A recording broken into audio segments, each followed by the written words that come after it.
శ్యామ్ వాళ్ళ ఇంట్లో అందరూ అయితే అలా భోజనం చేస్తూ ఉంటారు. ఇంతలో రుక్మిణి అయితే వాళ్ళకి వడ్డిస్తూ ఉంటే ఇంతలో శ్యామ్ అయితే అక్కడికి వచ్చి రుక్మిణిని చూసి ఇలా అంటూ ఉంటాడు.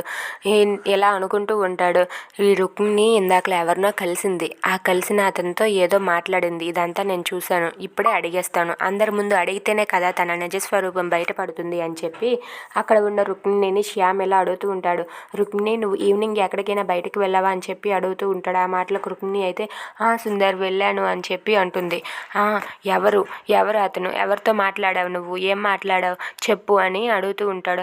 ఏమీ లేదు, అవన్నీ ఇప్పుడు ఎందుకు, ముందు కూర్చో, భోజనం వడ్డిస్తానని చెప్పి అంటుంది. లేదు, నువ్వు ఇప్పుడు చెప్తావా లేదా అని చెప్పి శ్యామ్ అయితే గట్టిగా అడుగుతాడు. ఆ మాటలకు రుక్మిణి అయితే కంగారు పడుతూ ఉంటుంది.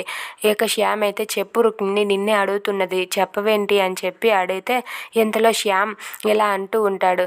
చెప్తావా లేదా, నువ్వు ఎవరితోటో మాట్లాడావు, ఎవరితోటో డీల్ లేదో కుదుర్చుకున్నావు, నాకు ఇప్పుడు అదంతా తెలియాలి, వాళ్ళతో మాట్లాడి ఓకే డన్ అని చెప్పి ఆ డీల్ మొత్తం నేను చూశాను, నువ్వు చెప్తావా లేదా అంటే రుక్మిణి అయితే ఇప్పుడే వస్తానని చెప్పి తప్పించుకొని వెళ్ళిపోతూ ఉంటే ఆగు, అడుగుతున్నది నిన్నే అని చెప్పి రుక్మిణిని వెనక్కి నెట్టేస్తాడు. ఇదంతా చూస్తున్న ఇంట్లో వాళ్ళంతా కూడా ఒక్కసారిగా లేచి నిలబడతారు. అసలు ఏం జరుగుతుంది అని చెప్పి వాళ్ళంతా కూడా కంగారు పడుతూ ఉంటారు. ఇక రాధ అయితే ఏం జరుగుతుంది అని చెప్పి అనుకుంటూ ఉంటుంది. ఇక రుక్మిణి ఏం చెప్పాలో తెలియక అలా మౌనంగా చూస్తూ ఉండిపోతుంది.